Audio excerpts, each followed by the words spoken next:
یہ نظام نہیں ہونا چاہیے. اور دیکھیں مطلب ہماری فیوچر جنریشنز کو اب اس بچے کو کوئی سینس نہیں ہے لیکن اس کے باوجود یہ چیز, یہ نالج, انفارمیشن اس کے پاس ہے.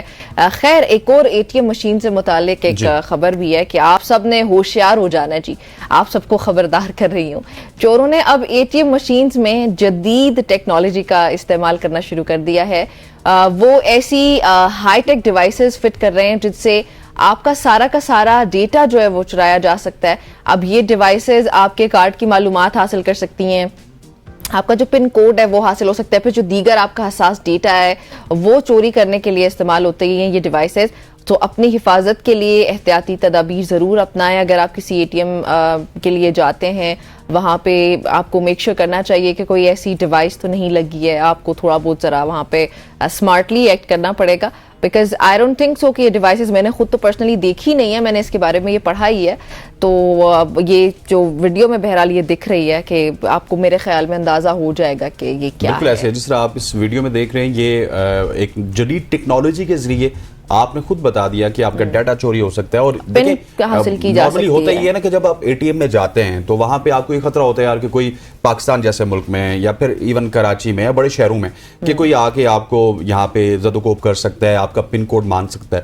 لیکن اس ڈیوائس لگانے کے بعد آپ اپنی کیش تو نکلوا لیں گے لیکن آپ کا جتنا ڈیٹا ہے, جتنے پن کوڈز ہیں وہ ان کے پاس چلے جائیں گے. اور اس کے بعد جسٹ ان کو ایک چیز چاہیے, وہ آپ کا کارڈ ہے, وہ آپ کا کارڈ, ویسے بھی کارڈ کا ڈیٹا تو ویسے بھی چلا جائے گا. سو آن لائن ٹرانزیکشن سے وہ آپ کی ساری جو جمع پوجی ہے اس کو وہ ہڑپ کر سکتے ہیں. اس حوالے سے میرا خیال ہے کہ ہم نے تو یہ سٹوری کر دی, اب بینکس کو بھی سوچنا ہوگا کہ کس طرح سے ان ڈیوائسز سے بچا جا سکے اور اپنا جو سرویلنس سسٹم ہے اس کو 24 اور آپ سٹرونگ کریں تاکہ کوئی بھی ایسا شخص ATM میں داخل نہ ہو سکے اور وہاں پہ جا کے اس طرح کی جو مشین ہے وہ نصب نہ کر سکے. بالکل ایسے ہے جی. آگے بڑھتے ہیں, اگلی سٹوری کی جانب بڑھتے ہیں. اور آپ کو ایک عجیب و غریب سی بات لگے گی کہ دنیا کا سب سے امیر شہر ہے, دنیا کا سب سے خوبصورت شہر ہے, لیکن اس میں سب سے سست ٹرین چلتی ہے. دنیا جیسے جیسے ترقی کر رہی ہے, تیز رفتار بلٹ ٹرینز متعارف ہو رہی ہیں, مگر ایک ترقی یافتہ یورپی ملک میں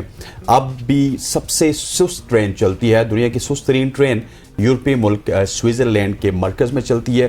یہ 40 کلومیٹر فی گھنٹہ کی رفتار سے چلتی ہے اور 290 کلومیٹر کا سفر 8 گھنٹے میں طے کرتی ہے. دنیا کی سست ٹرین کا نام گلیشیئر ٹرین ہے جو کہ بالکل وسط میں موجود ہے سوئٹزرلینڈ کے اور 2 بڑے پہاڑی سلسلوں کو ملاتی ہے. اور یہ جو ٹرین ہے بیسیکلی یہ شاید سست, اس اتھارٹی سے بات کیجئے کہ تو ہمیں بتائیں گے کہ سست کیوں ہے, لیکن جب یہ سست چلتی ہے نا تو مناظر زیادہ آپ کو کلیئر ہوتے ہیں. شاید اس وجہ سے بھی ہو, لیکن یہ 1903 میں بنائی گئی. 1903 سے لے کے 2024 تک ابھی تک یہ ٹرین چل رہی ہے. یہ صرف ایک سیزن میں بند ہوتی ہے جو کہ خزاں کا سیزن ہوتا ہے, اس میں اس کی مرمت وغیرہ ہوتی ہے. اس کے علاوہ یہ پورے سال چلتی رہتی ہے اور ٹورسٹ کو اس سے کافی زیادہ مناظر بھی وہ ایکسپینڈ کرتے ہیں, لیکن اس کی رفتار بہت ہی زیادہ سلو ہے. اتنا بڑا سفر میرے خیال میں یہ سلو جو آپ نے وجہ بتائی ہے اس کے سلو ہونے کی وجہ, باقی شاید کوئی تکنیکی عمل بھی ہو, لیکن اس کے علاوہ یہاں پہ شاید کوئی سست سے سست ترین ہوتا چلا جائے, وہ کبھی بور نہیں ہوگا یا اس کو مائنڈ نہیں کرے گا. کیونکہ یہ جو ویوز اس وقت ویژولز میں ہم بھی دیکھ رہے ہیں, maybe that could be the only possible reason کہ یہاں کے ویوز اتنے اچھے کہ انہوں نے یہ اس کو اتنا, اس کی جو رفتار اس کو تیز نہیں کیا تاکہ جو بھی لوگ اس پہ سوار ہوتے ہیں وہ اس کو انجوائے کر سکیں. سو آپ کب جا رہے ہیں اس ٹرین کا سفر کرنے کے؟ انشاءاللہ we hope so, we pray. پھر پروگرام کون کرے گا؟ یہ بعد میں کروں گا یار, لائیو آؤں گا, اسکائپ پہ آؤں گا, آپ کو بتاؤں گا کہ میں اس وقت سوئٹزرلینڈ میں موجود ہوں اور آپ مجھے دیکھ رہی ہیں نمرا اس وقت اسٹوڈیو سے. ون ڈے انشاءاللہ.